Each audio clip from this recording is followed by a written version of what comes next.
بسم اللہ الرحمن الرحیم۔ السلام علیکم ورحمۃ اللہ۔ اردو ٹی وی میں آپ کو خوش آمدید کہتا ہوں۔ ای پلیٹ فارم ابشر نے اعلان کیا ہے کہ سعودی عربیہ آمد کے لیے اندراج اب ابشر کے ذریعے بھی آن لائن کیا جا سکے گا۔ اخبار 24 کے مطابق نئے سسٹم کے تحت سعودی عربیہ میں مقیم غیر ملکی اور وزٹ ویزا پر آنے والے سعودی عرب آمد سے کم از کم 72 گھنٹے قبل کورونا سے متعلق صحت کی معلومات کا اندراج آن لائن کرا سکیں گے۔ یہ سہولت ہوائی اڈوں، بندرگاہوں، بری سرحدوں، چوکیوں اور امیگریشن کی کارروائی میں آسانی پیدا کرنے کے لیے فراہم کی جا رہی ہے۔ ابشر نے مزید توجہ دلائی ہے کہ اس سہولت سے مندرجہ ذیل زمروں میں شامل افراد کو فائدہ ہوگا۔ سعودی شہریوں کے ہمراہ آنے والے گھریلو عملہ، ویکسین یافتہ، علاج کے لیے آنے والے ملاقاتی غیر ویکسین یافتہ، ملاقاتی ویکسین یافتہ مقیم غیر ملکی، بغیر ویکسین والا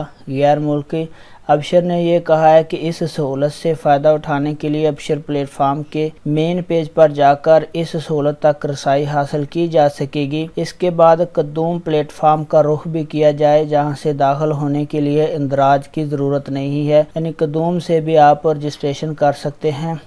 تو ابشر کے ذریعے بھی جو غیر ملکی وزٹ ویزا والے، غیر ملکی جنہوں نے ویکسین نہیں لگوائی، جو وزٹ ویزا کے لیے سعودی عربیہ میں آنا چاہتے ہیں، تو ان کو 72 گھنٹے پہلے آن لائن ابشر کے تھرو بھی اپنی رجسٹریشن کرا کے اپنی ویکسین اور صحت کے متعلق رجسٹریشن 72 گھنٹے پہلے کروا سکتے ہیں، سعودی عربیہ انٹر ہونے سے پہلے۔ تو یہ ابشر کے متعلق اہم اپڈیٹ آپ کے ساتھ شیئر کر رہا تھا۔